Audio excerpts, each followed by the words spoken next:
Hello, class. Today we've got a special lesson for you. We are going to be looking at Marvel Select Juggernaut. Special collector edition action figure with highly detailed base. Yeah! Actually, you know what? We're looking at Marvel Select Juggernaut, and I'm actually kind of excited for this because I'm not a huge Marvel Select fan. I have the Zombie Spider-Man. I don't tend to buy a lot of these, and I'm not a huge Juggernaut fan either. But I saw this, and when you pick it up, like, it thuds. It's heavy. And I like that, so I figured, yep, if I'm ever going to get a Juggernaut figure, I should get this one. Plus, I was able to get it at a pretty good discount, so I really couldn't say no. So there he is in his packaging. We can see he's there. We can see a little bit of his detail, and there's a nice picture of Jugs over down here. Yeah, that's pretty much what I call him. And I know how bad that sounds, but I like it. Side of the packaging, not much. There it says Juggernaut. On this side over here, which is going to be pretty hard for me to show you, may have to do this gorilla style, we can see that we've got a picture of Juggernaut there, his head, and there's a hand down here somewhere. I don't know who drew that, and I'm sure somebody will tell me, but the thing is, I don't care. It's a cool enough picture of him. And if we flip over to the back, there we go, we can see a good picture of Juggernaut there. We can also be on the lookout for Deadpool, which I've seen oot in a boot, and I don't know, maybe we'll get him at some point. We have an unmasked variant of Juggernaut, and then we have Cyclops. And is that just the most ass pose for an action figure ever? You know, the whole point of these extra little pictures on the bottom is to basically advertise the other figures in the wave to make the kiddies want to buy them. And with an action pose like Cyclops there, thinking, I'm incontinent, it's probably not going to help that much. I mean, I personally never liked Cyclops. I always thought he was a boring character, and there he even looks boring. Oh no, the Cyclops fans are going to get pissed off at me. Yeah, I don't care. He's boring. There we've got another picture of Juggernaut. And I don't know how well, maybe we'll do this freestyle. Woo! We can look at his bio here, and I'll read that as quickly as I can. Sculpted by Gentle Giant, which I guess is the company that makes some of the Marvel Select toys, the unstoppable Juggernaut is one of the most powerful men to walk the earth unhindered, literally. When Kane Marco states that nothing stops the Juggernaut, he's not kidding. Finding a mystical ruby in a lost temple in Korea. Why the hell is it in Korea? Anyways, let's see, totally lost my place. U.S. Army soldier Kane Marco read aloud the inscription on the gem. Whoever touches this gem shall be granted the power of Thor. Or sorry, be granted the power of the crimson bands of Sitarak. Henceforth, you who read these words shall forever become, forevermore, Jesus Christ, just keep going, a human Juggernaut. There you go.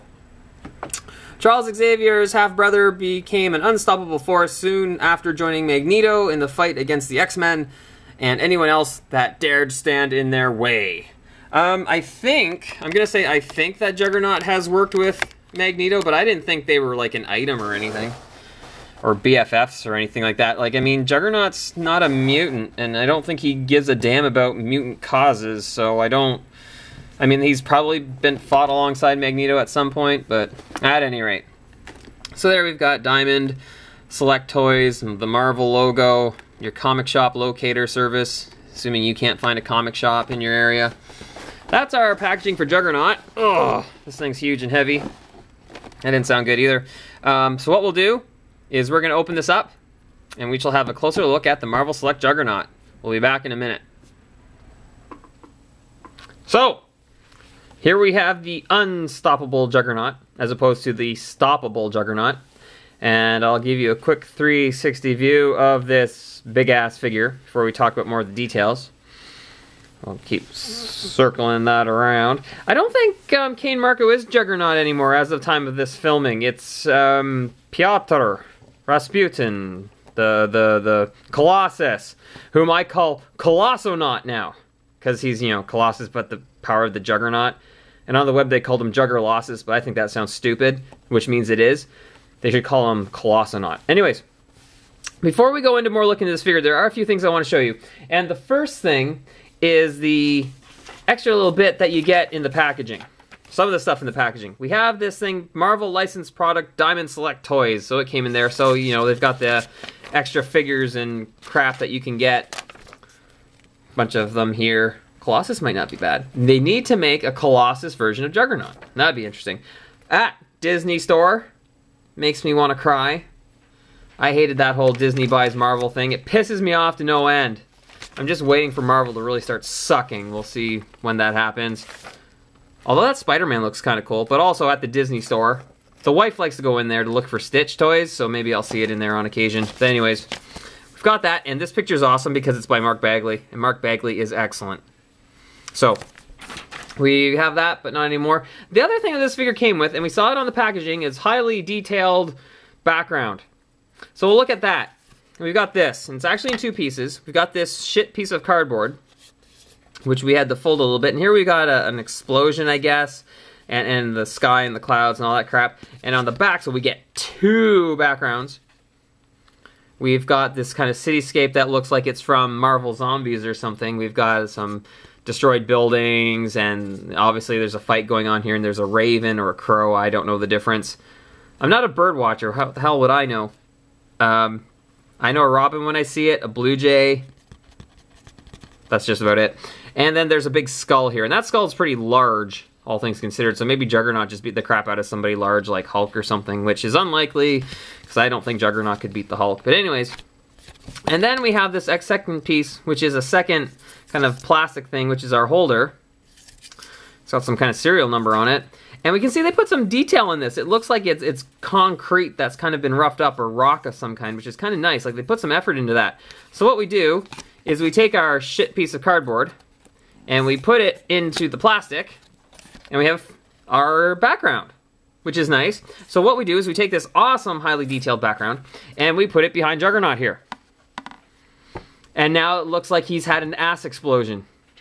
Seriously. I just ate Taco Bell, I'm sorry. I know, like, this is the most half-assed crap piece of crap I've seen since, I don't know, since something awful. I can't think of anything off the top of my head. I try not to watch things or see things that are awful, but anyways. So this thing's horrible. This thing is going to make its way into a landfill. It's stupid, and it's crappy, and it's dumb, and I can't believe they even put it on the packaging. What a waste. Goodbye. Whoa. Hit something there. Now, again, before we get more into Juggernaut, I want to talk about his dimensions a little bit before I show you more of the figure. And first and foremost, his size. He stands about 9 inches tall-ish, which is pretty good. And just to give you an idea of scale, we'll set him to the side here. See, thud, thud. We can take Atom Smasher, who we looked at not that long ago. And they stand pretty close together in terms of size. Except, or in terms of height. Actually, I think Jugs is just maybe... Oh... Maybe Atom Smasher is just a little bit taller. You can't quite see because of the camera, so I'll adjust a little bit. It's just a little bit taller. But there you go. I mean, you take this Build-A-Figure, who we looked at before, and he is, you know, just about the same size as this one. And when you take into account you had to buy, what, 6 figures to get this? 5 or 6? Which probably costs a lot more, and this one costs significantly less. If we want to talk value for money. At any rate, so Jugs is huge. And Jugs is very heavy.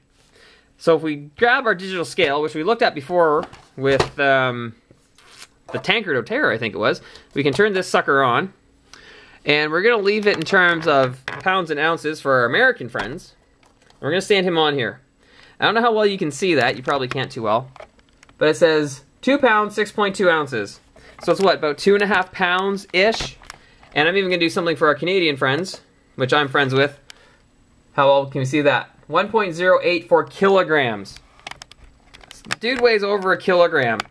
2.5 pounds for one figure. And just to give you a point of reference, we'll take Atom Smasher and put him on here. And he weighs 177 grams. You'll have to take my word for it. I'm not going to show you. Which is 6.3 ounces. Juggernaut here weighs 2 pounds more than Atom Smasher. Like, it's just crazy how big this guy is. Which is excellent. Plus, I bet Juggernaut could kick this guy's ass. Get out of here, you Build-A-Figure, you. Okay, so, Juggernaut.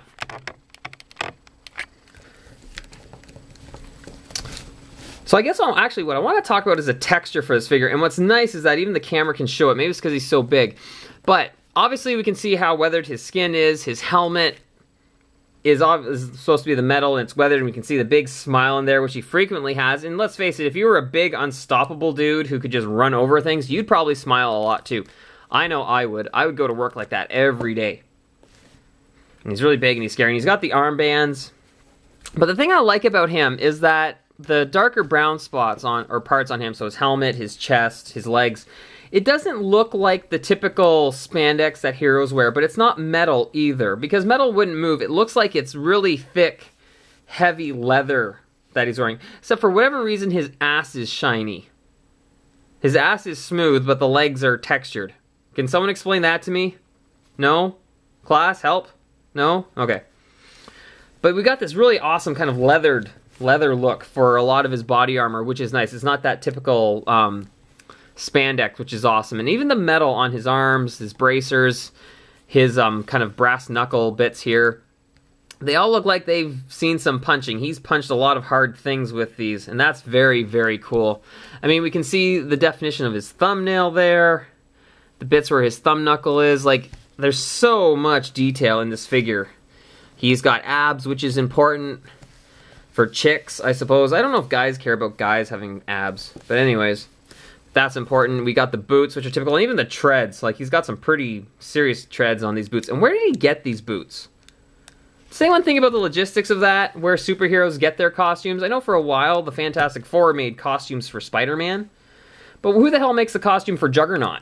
Where the hell does he get that? And this helmet. Now, in terms of points of articulation, since we're playing with that already, we can move his arm around, and we can move it up and down, not too far up. We can rotate here at the big bicep that he's got there. We can bend his elbow. Oh, geez, not too much. And there's really nothing else. I haven't been able to make his wrist move or anything else like that. He's got some articulation up here at the top of his torso, so he can look like he's throwing a huge haymaker punch. I don't know if it'll go all the way around. Oh, that's about as far as I can get him to go. And then nothing at the waist, which seems to be typical for the a lot of the Marvel figures. They have the articulation up here as opposed to the waist, which is different than the DCUC stuff, which is typically at the waist. Get rid of him. Whoa, he thuds too. And then the hips, they have the ball joint, which can go back and forth, and we can rotate it separately than the thigh. The thigh rotates, and then this thing inside rotates, which allows us movement in the leg. But we're not going to get a whole lot of movement on Juggernaut here, just because of, I think, of his voluminous form. And I always have a very difficult time manipulating that joint, at any rate. The knees can bend, and then we can rotate the ankle here all the way around, and then it goes side to side a little bit. And, of course, his head moves, which I don't quite understand, because I thought this thing was supposed to be mounted on his head. Like, it's got the rivets here. We can see those. They go all the way around. I think it's supposed to be riveted to his head, which is interesting. But what's really cool, if I show you here, I don't know how well you can see it. The light doesn't get in there too well. Let's see if I can grab my flashlight to help show you. Get this thing turned on here. You can see on the inside, well, maybe not, it's too bright. The helmet is a separate piece, obviously, because it rotates, but you can see there's a neck in there somewhere, which is kind of cool. And then the helmet's on top. So I think the helmet, which we can see is two pieces, is mounted to something that forms the head, which is nice. So we can see that actually there is apparently a neck in there somewhere with all this massive muscle, which is very, very cool. His coloring is more or less what we'd expect from Juggernaut. It's that kind of brownish with some the burgundy or red color, which is excellent. Not a whole lot of articulation, but I think it's pretty much typical for the Marvel Select figures, which is nice. In terms of how he looks, you know what? He reminds me, does anyone remember Marvel Superheroes that Capcom made, the fighter game? I think it was a predecessor for Marvel vs. Capcom. I don't know all the games that Juggernaut showed up in, but he's just this massive muscle that's huge and fills up the whole screen. That's what this figure reminds me of. It's just awesome. Now, in terms of the scale, one of the things that worried me about this figure is that he wouldn't really be on scale with other Marvel Select figures, and unfortunately, I don't have my Marvel Zombies Spider-Man available. But just to give you a reference for his size, we'll stand him here, and I'll grab Marvel Legends Deadpool. And if we stand Deadpool here besides Juggernaut, I don't know, I mean, obviously it's probably not going to be exactly to scale, because I think Juggernaut is supposed to be 9 feet tall or something, and I don't know how tall Wade is supposed to be, but I don't know if he's supposed to be that much shorter. But you get the idea of just how big Juggernaut is compared. And honestly, if I was to display my Deadpool and my Juggernaut at the same time, I would want this Juggernaut, because he's just so much bigger, and that's how I view Juggernaut and compared to other people. And how awesome an image would that be? Deadpool versus Juggernaut here. That would be an excellent, excellent image to have. That's probably how I try to display them. Okay, Wade, you've got enough airtime. Get the hell out of here. That's our look at Juggernaut. You know what? I've been gushing over this figure. I originally I don't know how badly I was going to get it until I saw it was on sale, and I've been told by a number of people, a number of my friends, dude, if you're going to get a Juggernaut figure, this is the one to get. And I would totally have to agree, because he's big and he's huge. If I were to give Juggernaut a grade, Juggernaut gets an A, a solid, solid A. There's not much that keeps him from an A+. He's not quite an A+ figure. He's an A. He will definitely be displayed, because if an intruder breaks in, I can grab Juggernaut by the legs and club him to death with it. I think Juggernaut would survive. But the main detraction is the little bit of lack of articulation in the figure. The hips are annoying, be quite frank with you. And it's just a Marvel Legends kind of thing. Deadpool kind of has it, the kind of the ball joint hips. And I just find them difficult to manipulate. If we compare that to the DCUC figures where it's on 2 separate joints, one that goes forward and then one that goes out, these look better. There's no doubt in my mind about that. But they're harder to manipulate. This is relatively easy to pose, which is nice, but it doesn't look as good. So while it looks better, it's harder to use. And I wish there was more articulation in the arms, right here at the wrist. If he rotated there at the wrist to give him slightly more dynamic posability, articulation, A+ all the way. That's the only thing that detracts from it. This is definitely one of my favorite figures, and considering the fact that I'm not a Juggernaut fan to speak of, that says a lot. Like, no other Juggernaut would get a display on my shelf, honestly. But this one is just so awesome, it has to. And actually, it's sold me on the Marvel Select line. I think I'm going to have to get more of them. Just the big figures, though, like Abomination, maybe Rulk, Thanos. Not the smaller ones, I don't care about them. At any rate, I think that is our lesson on Marvel Select Juggernaut. If you need something to club somebody with, and you're not allowed to have weapons, you should pick Juggernaut up, because he would work, at least in one fight. At any rate, that's it for me. Thank you for watching. Class is dismissed.